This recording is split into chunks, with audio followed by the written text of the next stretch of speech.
What's going on? Shalomi homies. It is another day and more scripture reading.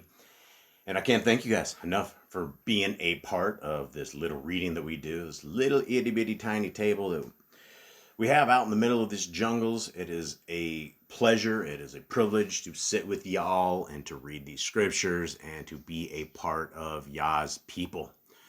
Guys, Yah's people are a set apart people. They are a people that don't look anything like the world. We are these little funny people that wear these little blue tzitzits on the four corners of our outfits as we go around. And we are the people that don't celebrate these worldly, pagan holidays. We keep a weekly appointed time, and that weekly appointed time is called the Shabbat. It's called the Sabbath day. And we also keep all of these other appointed times like Passover, the Feast of Trumpets, things of that nature, things that our Creator has wanted us to set apart for ourselves so that we get into a scheduled time when we can do all this and take this time off. And sometimes some of these appointed times go into the middle of our week. Like the last Passover we had to take 2 Tuesdays in a row off.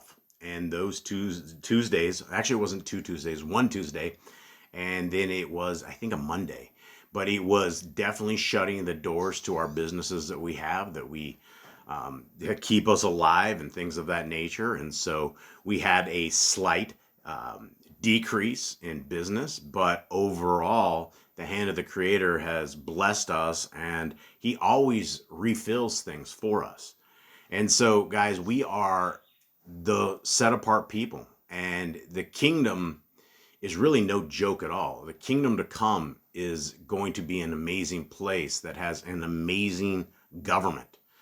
The government that is going to be ruling us is going to be using the rules and the sets of guidelines that have been found in Genesis, Exodus, Leviticus, Numbers, and Deuteronomy. And it's in those 5 books that we have been given what people call the Torah. And the word Torah means instructions. It also means the way forward. And it's something that most of the world has tossed in the trash. Most of the people have no value on the laws, statutes, and commandments of our Creator, when in fact the laws, statutes, and commandments of our Creator will keep us alive. They will keep us aware. They will keep us alert. They will keep us healthy. They will keep our families healthy. And that's not saying that nothing in this world is going to go wrong, because very much Hasatan doesn't like those who are keeping Torah.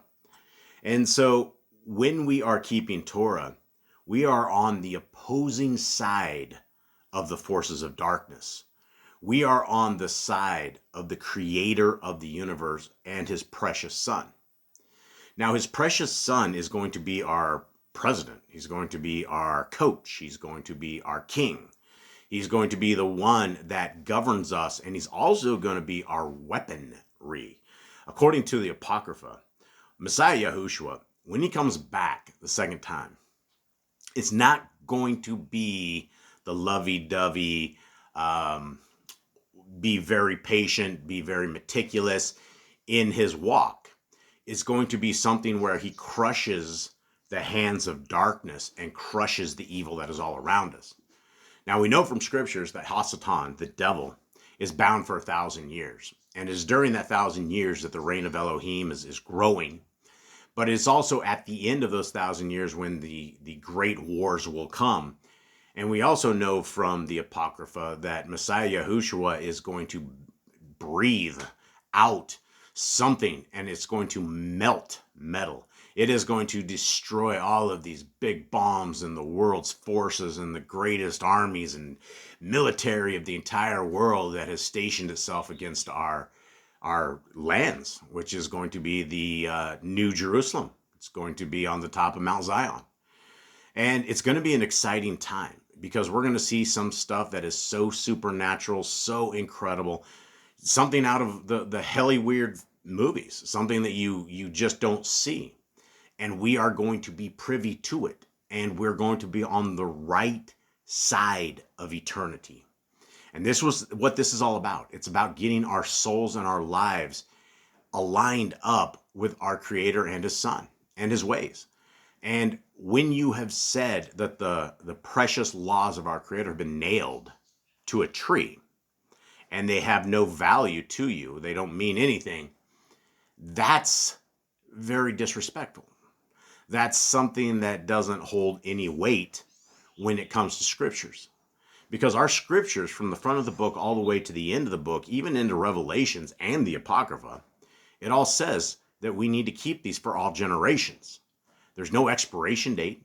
There's no way that they would ever go away from us. Our Messiah says that heaven and earth won't pass away as long as the Torah is here, right? The Torah, there's not one jot or tittle of the Torah that will ever be gone, ever, until heaven and earth pass away. And heaven's never going to pass away. The earth's going to get rocked. These lands and the mountains are going to get leveled. It's just going to be despair here. But we don't have to be in this despair. We may have to go through this tribulation. We may have to die for the word. We may have to do a lot of things. But the one thing that we can't be is disloyal to our Creator. He has given us breath. He has given us a beautiful body that functions in an incredible way. I was thinking about this the other day. Look at the set of teeth. Look at the little horseshoe style of teeth that we have. And I was thinking to myself, if this was in a square, like if our teeth line was in a square instead of going from our wisdom teeth all the way over around back to our other wisdom teeth, it wouldn't function as well as it does.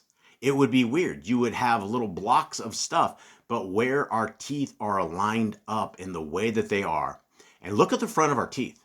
We got the choppers right there. We got these things that can bite, they can tear, they can rip through things. And then we have the other teeth in the back, the ones that are crushers. They crush things. You can crush up, almonds and walnuts and all of these things that if we only had like straight teeth like in the front, we would just be choppers instead of crushers. Now, I'm simply talking about the teeth alone. But then you have things like lips. Imagine if our lips didn't seal. We close our mouth and we sit there and we drool out. And I was looking at dogs. Have you ever observed the bottom of a dog's mouth and the way that their lips have that little black stuff that it's just kind of a funky looking thing, but when they close their mouth, it like keeps everything in. Every single thing that has been built upon us, that has been built into creation, is absolutely perfected. Now, the devil is the opposite of that, because the only thing that he does is destroy and steal and try to change things. He has things like the people out there with their CRISPR technologies and their DNA altering stuff and all of this crazy stuff, and it masks stuff, right? Now, when you go to these crazy people in the white coats and you have some sort of illness, they will give you some sort of sorcery that covers up the actual reason that you are ill. And so you will continue on and you may feel better, but at the end of the day, you're not better. Let's take, for instance, diabetes, right? You go in there and your blood sugar is super, super high for diabetes type 2, and you are given insulin, or you're given some metformin, or you're getting some stuff. And when you study every one of these things, just having insulin isn't fixing anything because you are still very, very sick. When you have metformin, you may have low blood sugar levels. It may come out looking okay, but you're still very sick. And all of this excess sugar, all of this stuff that is in your body, you're not getting better. Instead of people saying, hey, you know what, you're 280 pounds, let's drop you to 185 and I bet your diabetes disappears. Let's put you on a protein diet that you don't have any carbohydrates, that you don't have any breads, right? That is the information that we don't have. And so we continue and do all of these things, and the system that our Creator has provided for us is beautiful. Our bodies are able to function. You can absolutely, without a shadow of a doubt, cure type 2 diabetes. It is something that has been proven. You can do it with there's cinnamon extract. when they look at the gut health of those with diabetes type 2, the gut health is very sick compared to those who do not have diabetes. So somewhere along the line, all that excess sugar, all that trash, all the GMO and the processed foods and all the stuff that made us super sick, well, it can completely be reversed.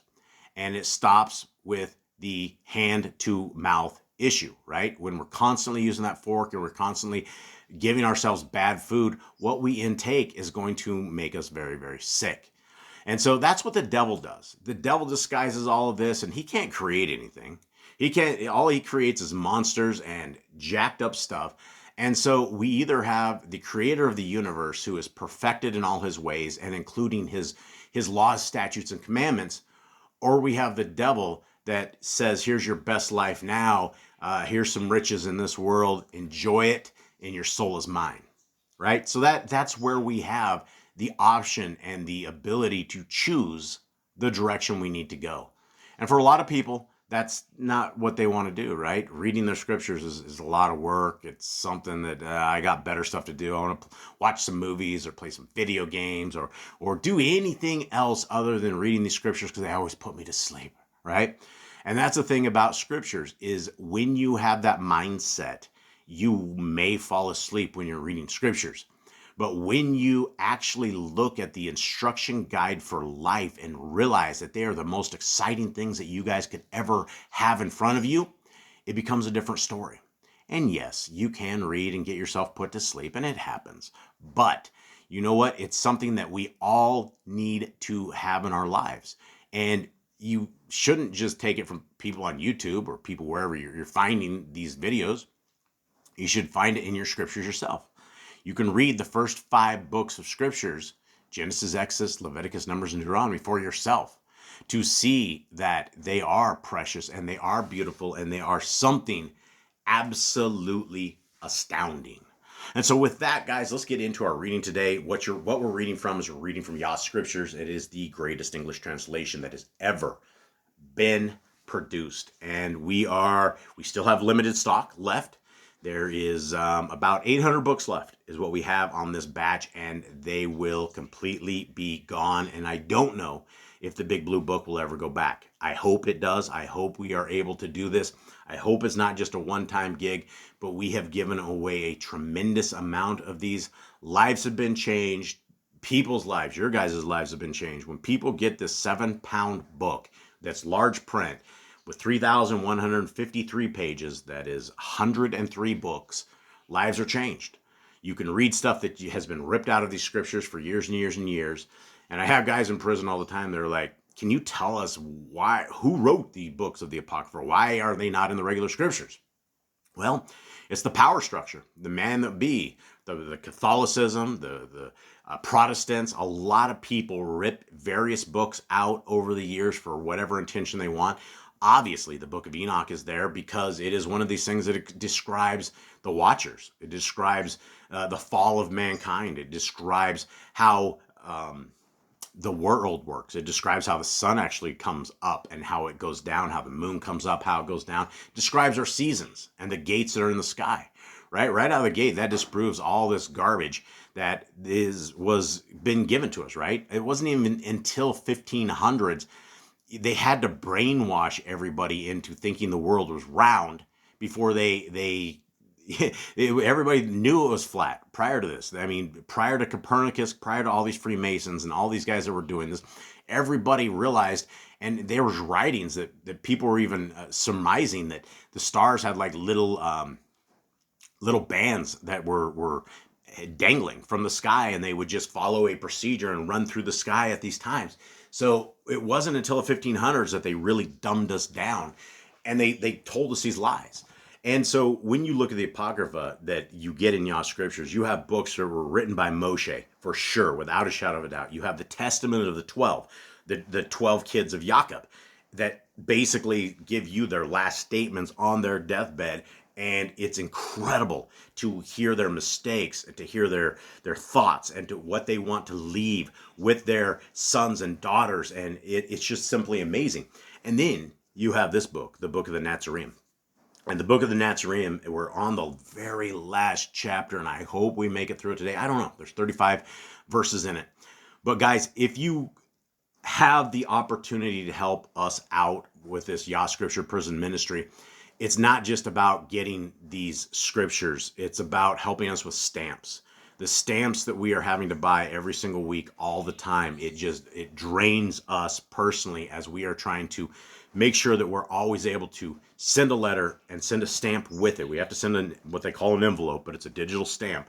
And they tax us 44 cents for a letter out, 44 cents for a letter in. So like Arkansas is more.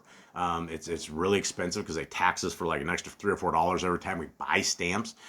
And so that is the hardest part of this entire ministry, is being able to fund the stamps that we are using to minister to these brothers and sisters in chains. And so at yahscriptures.com, there's a spot where you guys can help us with the stamps. And thank you to absolutely everybody who has purchased the scriptures, who has purchased the stamps, that has allowed us to minister to these brothers and sisters in chains. And we can't thank you guys enough. So much love to all of you guys out there who believe in this project, who believe in this ministry, and who are part of this. Now, something amazing is we have this app that is going to the Google Play Store.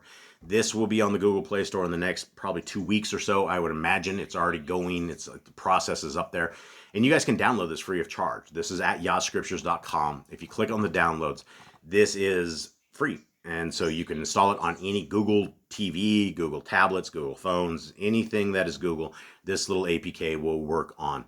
And these are the books that are in it. These are the same books that are in the Big Blue Book. And this is the same order that you find them in the Big Blue Book. So as you guys are going through this, trying to understand how we have these labeled out, this is the order.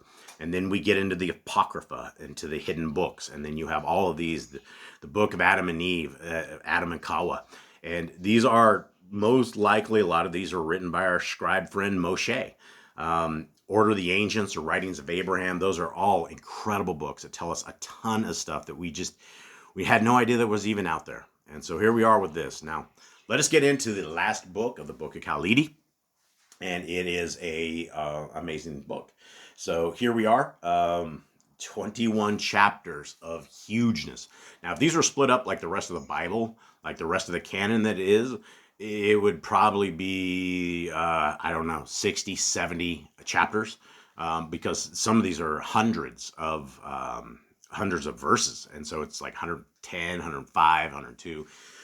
So here we are, and what we've just experienced, for anybody that's just catching up into this, what we just read in the last reading, Messiah was killed. They went all through the same stuff that the Besorah, Matthew, Mark, Luke, and John talks about. It's the exact same stuff, minus a lot of details, right? Or plus a lot of details, if that's how you want to look at it. Because we get a lot of stuff that we don't get in the regular scriptures, which is why these Apocrypha books are amazing, because every single book of the Apocrypha adds to the value of the Torah. It's all the same thing. It's all the same. If you will keep my laws, if you will keep my statutes, if you will keep my commandments, our Creator will be our Elohim, and we can be His people. And that is the promise that I am hoping that we get to keep. So here we are. The Book of Khalidi, 21. A number of women stood off watching from a distance, among them being Miriam of Magdala, also called Miriam of Beth Anna, Miriam, and Miriam, the mother of Jacob, the younger, and Joseph and Salome, who had followed Yahushua, administering to his needs in Galilee. There were also others who had come to Jerusalem with him, but only the Talmud there was Yaakov. When the women wept with pity, he said to them, I see now what I was blind to before. Let us not waste tears in futile pity, but strengthen our hearts so his sacrifice is not in vain. He did this to change the hearts of the people. Let us be worthy of him. Then Yaakov left, for he received word that the Talmudim were being sought. It being feared they would set fire to the great Hayekel or arouse the people, so there was a revolt. There had been disturbances in the city, but because of Barabbas, only 3 were killed. Miriam, the mother of Yahushua, was taken to the house of Yochanan, and Marcos and Joseph also came there. It was in that house that the first words of this Besorah were written. So this is where we kind of get, where did the book of the Nazarene come? Who wrote this? And it was at this time that whoever the author, Khalidi, whoever the author was of this book, it is where they started writing it. Many of the Talmudim had deserted Yahushua and were in hiding.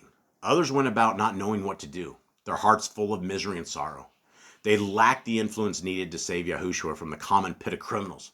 And Miriam, his mother, did not claim the body, though the arrangements were unknown to her. Now, one of the elders of the Supreme Council was a man named Josias, called Joseph of Ramathaim, son of Joachim, son of Nathan, son of Eliezer, son of Eliyahu, son of Yakin, son of Zadok, who lived on the Merchant's Road, a day's journey from Jerusalem. He also owned an estate northwest of the city.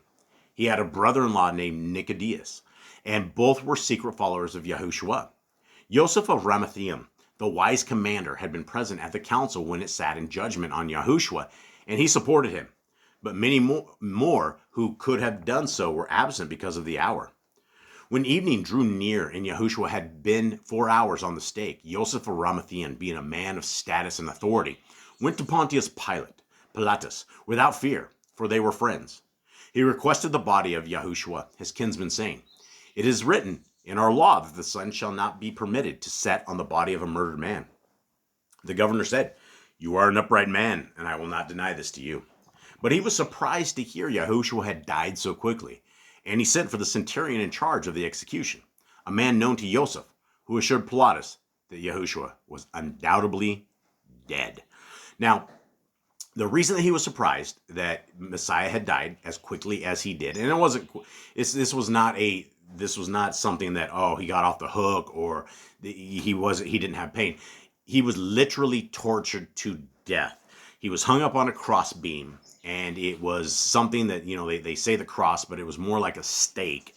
And they lifted him up, and he, besides being drowned to death, he was already and when I say drowned to death, when your arms are up in the air and you're trying to support yourself, all the water goes up into your lungs.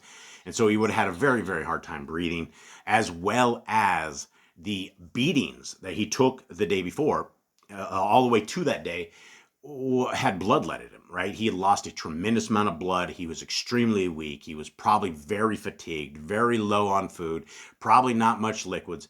He was not in very good shape. He was very, very sick. On hearing this, Pilatus granted the commander custody of the body, and though some Yahudim present objected, wishing Yahushua would be buried in the criminal's pit, they had to submit to Roman law. Yet the Yahudim's law also stated it was the duty of the nearest relative to dispose of the body, irrespective of how death occurred. Now, this being the Shabbat Eve, the bodies could not remain upon their stakes after nightfall. Therefore, the Yahudim requested of Pilatus that the legs of the condemned men be broken, allowing the bodies to hang free, so they quickly died. So the soldiers took mallets and broke the legs of the other two. But when they came to Yahushua, the centurion said, "He is already dead." Now, this is where a lot of people think that the Last Supper was Passover, which it was not. This was our Messiah that became the sacrifice for us. It became that perfect lamb. The lamb that did not have a broken bone according to the Torah. That is the lamb that we would have for Passover. So as the lambs were being slaughtered for Passover is when our lamb, our Messiah, died. And so that's where this all came into. And, this is what you get from this book. We hear before that they broke the legs of the other two. And they break the legs so that you cannot push up anymore, and your arms go above your head, essentially, or above to where you can't breathe, and you drown quicker. And so it's a way to get the show on the road, as they say. Joseph, the commander, took his son Joseph, Nicodemus, and one other, and having already purchased a linen shroud, went to the place of execution and removed Yahushua from the stake. Wrapping him in the sheet, they carried Yahushua through the darkness to a tomb already cut out of the rock. It was a two-chambered cavern northwest of the city, having a ledge running around the inside, and the entrance faced eastward towards the place of execution. It was the north end of a garden planted with cabbages, and the gardener was also a custodian of the tomb. When Yahushua had been placed inside, a great stone was rolled across the entrance, and 2 men were left on guard beside it. Now things happen on the Shabbat, which may not be written, for they are in the secret of Yahuwah, known only to the elect of the house of Elohim, which is in the Isle of Departure. Now this is very interesting, right? These are some stuff that, some secrets that probably we don't get to hear, or things that had happened that was happening. And so you had Messiah, he died on a Friday before sunset. So according to Hebrew law, from sunset to sunset is a day, which is again the only way that Messiah's 3 days in the tomb can be legit. And so he was buried before sunset. That's day 1. And then you had Shabbat. That's day 2. And at sunset the next day, it took into the next day, and you had day 3, which just happened to be on the first day. And you know they always have this on a Friday, Saturday, and Sunday, and they call it Good Friday. And you know it's kind of satanic because it's like, I don't know what's good about it. I mean, I get that the effects of what happened are good for us, but you also have to understand that those who say it's Good Friday are from the Church of Satan. They are a religious system that is very satanic, and they just lost one of their greatest satanic entities that they've had. They had a black pope, and he finally bit the dust. And now, according to 2nd Ezra, he is in a very, very, very bad place. And so, all of a sudden, he's going to realize that all the evil and all the dirt and all the madness he's just done for the last decade, he's got to deal with this in eternity. And the souls that he has condemned people to, and you know, that's the thing is all these folks in the Catholic Church think he's speaking on the behest of the creator of the universe, when in fact none of these people, there's not a single priest, not a single person in that entire satanic organization of idols and satanic Lucifer worship is anything. They're not speaking for our creator. 15. Those who guarded the tomb, when questioned regarding these things, said, the Talmudim came early and carried him away for burial in a proper manner at another place. For he was laid here only because of the Shabbat, and it was not his tomb. None questioned them further, for this was proper. And the guards were only placed to protect certain bodies from those who would work evil sorceries on them, those who improperly tampered with bodies being put to death. So you had the necromancers, right? You had the side shows and the creepy people that are always messing with the dead. To this day, they mess with the dead. It's a mess. After the Shabbat was over, some women came with spices and oils to deal with the body of Yahushua. But when they came to the tomb, they found that the great stone had been rolled aside. The guards were gone, but a young man was seated just inside the entrance, and he said to them, do not be afraid of me, for I am a friend. Yahushua whom you seek is not here. But go and tell Kepha that he will be with him as promised. The women were very much afraid and left in haste. This is interesting, right? Of all the folks that they were told to go tell, it was our beloved Kepha, Peter. And so this is something to be aware of. Peter is a very, very good friend of our Messiah. When they had gone, Miriam came with another and stood outside the tomb weeping. And as she did so, a voice behind her said, why do you weep? Turning, she saw the gardener and said to him, they have taken Yahushua away, and I have no knowledge of what has happened to him. Then the gardener told her to go to Yochanan, the son of Kanan. Kepha and the 2 others were also making their way to the tomb when they met the women coming away. The women told them what they had seen and heard. And Kepha, thinking they were talking wildly through sorrow, sent one of his companions to go with them. Then he hastened to the tomb, arriving to find it empty and no one there.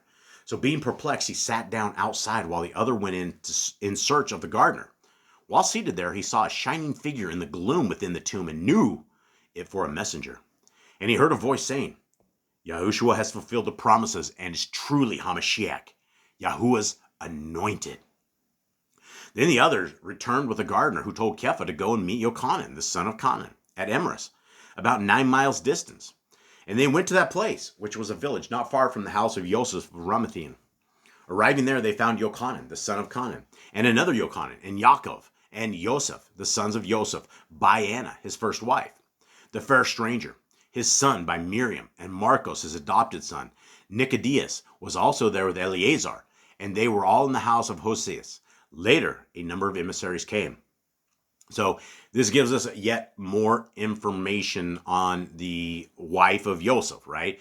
And we knew from the book of Nazarene that Joseph was an old man. We didn't know how old he was up until this point, but we also know that Messiah had brothers and sisters, but we didn't quite know based upon regular scriptures. But we also find out here that he had other wives. Then, while they were seated at a table, Yahushua came among them and said, "Let us take food together and rejoice. For the Nebuath, the prophecy, have been fulfilled regarding Hamashiach, as it is said in the Kodesh books. The servant of man is arisen from among those who sleep, for death has not claimed him. But these things, while fulfilling the promises, will not bring about the rule of Elohim, for this will not come while men sit waiting for signs. The people have been given that which fulfills their hopes and aspirations. Now surely they will believe in my cause and arise to sweep evil aside. Now the Ruach of truth dwells among you, though it is still out of place in a world under the rule of man." Okay, a ton of stuff to discuss on this right here. Number one right here, the cause. Messiah talks about his cause. Now, his cause is his dad's cause. His dad came and told him to go and do this and to become the servant of man, to become the savior of mankind. And it was at his dad's words. And so his dad has also given us the Torah. And his dad says we should be keeping this for all generations. We should be writing it on our hearts, minds, and souls. We should be loving it with everything that we have. It should be everything to us. And so as we are understanding what the cause of our Messiah is, if we want to be a follower of Mashiach, if we want to be a follower of the Christos, then we need to do what our Messiah did, which was to keep the laws, statutes, and commandments. Now, this is beautiful, right? Messiah is finally, for the first time, probably not stressed out, probably not. He's already been through it. He probably is. There's probably a peace within him that he's never had as a human. Then Yahushua told of all things, which had been written in the Kodesh books concerning these things, and how Hamashiach, Yahuwah's anointed, would be disowned by men, would suffer for their willfulness, and arise from among the dead to appear on the third day. Then he said, "Are not all these things fulfilled in me?" Then he departed. Some days later, all the Talmidim who were chosen of Yahushua met in a secret place. And Yahushua joined them and proved himself to those who still disbelieved, doubting Thomas. And they said, "Adonai, forgive our disbelief and forgive us for doubting the things you taught concerning yourself." Yahushua said, "This is the day of the coming of Yahuwah, who will rule the earth. Yet it is not written, this will be a day of darkness and not of light." Then Yahushua spoke these words, "I go to a place far away beyond the world, where you may not follow, for I fulfill the hopes of all men. Now you go out, carrying the message that the prophecy, the Nebuath, have been fulfilled, and the time is at hand when the rule of Elohim should be established among men. For the promises having been fulfilled for the people, surely they will now believe and rally to the cause of good, sweeping wickedness and evil from the face of the earth. Say to them, that has been done. That has been done." Now we know that we have an entire world that loves a person they call Jesus, and this Jesus forgives them for all sins. They claim that you ask Jesus into your heart, and you can pray to Jesus, you can sin to win, and you have a sin card, and you can do whatever you want. But that isn't what Messiah says here. He says that we need to be sweeping wickedness and evil from the face of the earth. Now, how does one sweep wickedness and evil from the face of the earth? Well, number one is we have to be established in the Torah. We have to know what wickedness is. If you have nailed the laws, statutes, and commandments to the tree, then you don't know what iniquity is. It's not on your heart, mind, and soul understanding the way of Elohim. And so when we write the Torah on our heart, mind, and soul, that changes everything for us. Now you must take up the burden, for if you would become children of Yahuwah and reclaim your lost heritage, you must prove yourselves worthy heirs. Let not all the suffering be in vain. How do we become worthy heirs? Well, it begins with law keeping. It begins with changing our ways, changing our lives, changing the way that we present ourselves to our Creator. That's what it is, right? It is a lifestyle. It isn't a religion. It's a complete lifestyle. Then he told them secret things concerning the rule of Elohim and how men should be freed from trouble, distress, and pain. He explained how each man could be freed of all sickness and see beyond the range of the eye. These and many other things were explained, and also many things concerning the dominion of the Ruach. He said, "Follow my teachings, and the power of the Ruach HaKodesh will come to you, enabling you to do many great things, causing wonder among others.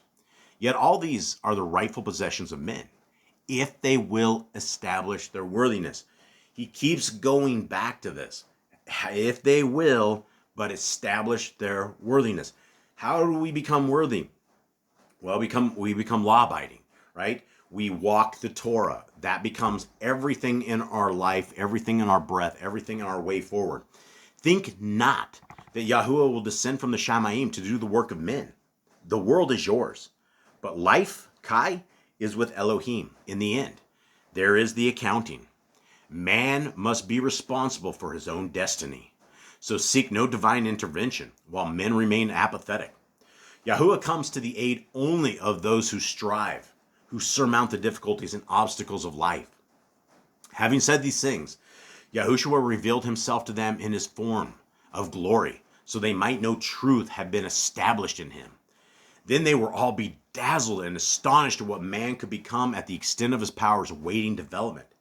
Then they knew Yahushua was all he claimed to be and hailed him as Mashiach, the anointed of Yahuwah.